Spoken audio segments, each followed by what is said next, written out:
வணக்கம் நண்பர்களே. நாம் இன்று பார்க்கவிருக்கும் தலைப்பு குண்டலினி யோகத்தில் ஆக்ஞா சக்கரத்தை. This video is sponsored by BuyMode mobile app.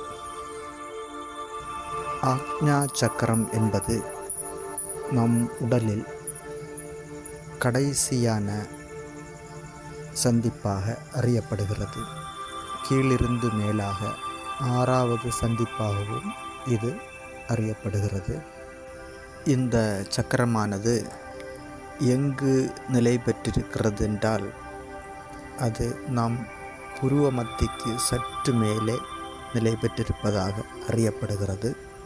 இந்த சக்கரமானது 2 இதழ் தாமரை போன்றதாக வர்ணிக்கப்படுகிறது. அதாவது 2 நரம்புகள் சேர்ந்து சந்திக்கும் சந்திப்பாக அறியப்படுகிறது. இந்த சக்கரத்திற்கான வர்ணமாக கருநீல நிறத்தை குறிப்பிடுகிறார்கள். அதாவது நீல நிறத்திற்கும் வயலட் நிறத்திற்கும் இடைப்பட்ட நிறமாக இது அறியப்படுகிறது. அதாவது ஆங்கிலத்தில் இதனை இண்டிகோ என்று அழைப்பார்கள். இந்த சக்கரத்திற்கான ஆண் தெய்வமாக அர்த்தநாரீஸ்வரரும் பெண் தெய்வமாக ஷாகினி என்கிற 5 தலைகளை கொண்ட தேவியாகவும் வர்ணிக்கப்படுகிறது. இந்த ஆக்ஞா சக்கரம் இடகளையும் பெண்களையும் சேரும் இடமாக அறியப்படுகிறது. இந்த ஆக்ஞா சக்கரத்திற்கான உணர்வாக மனதை குறிப்பிடுகிறார்கள். நாம் இதற்கு முன் பார்த்த அனைத்து சக்கரங்களும் ஏதோ ஒரு வகையில் ஐம்புலன்களில் ஏதோ ஒன்றையாவது ஆட்கொள்ளும். ஆனால் இந்த ஆக்ஞா என்கிற சக்கரமானது ஐம்புலன்களையும் வென்று இந்த மனது என்கிற உணர்வை கொண்டது. அதுபோலவே பஞ்சபூதங்களையும் வென்ற சக்கரமாக இந்த ஆக்ஞா என்கிற சக்கரமானது அறியப்படுகிறது.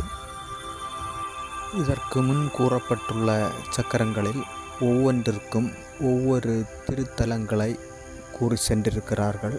அவ்வகையில் இந்த ஆக்ஞா சக்கரத்திற்கான திருத்தலமாக காசி விஸ்வநாதர் கோயில் அறியப்படுகிறது.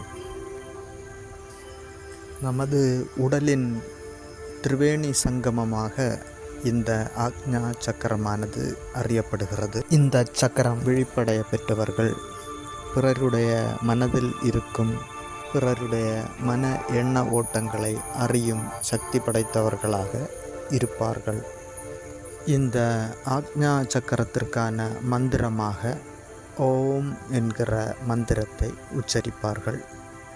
இந்த ஆக்ஞா சக்கரமானது விழிப்படைய பெற்றவர்கள் பல சிந்தனையில் மூழ்கியிருப்பார்கள். அதாவது நான் யார், எதற்காக பிறந்தோம், கடவுள் என்பவர் யார், வாழ்கிறோம், எதற்காக மரணிக்கிறோம், மரணித்த பிறகு எங்கு செல்வோம், மறுபிறவி முதலானவைகளை பற்றி சிந்தித்தறியும் திறன் படைத்தவர்களாக இருப்பார்கள். குறிப்பாக இந்த பஞ்சபூதங்களையும் வென்று ஞானம் பெற்றவர்களாகி விடுவார்கள். நாமும் ஒவ்வொரு சக்கரமாக தாரணையில் அமர்ந்து ஆக்ஞா சக்கரத்தை வந்தடைந்து ஞானத்தை பெற்று பிறவி பயன்பெறுவோமாக. நன்றி. This video is sponsored by BuyMode mobile app.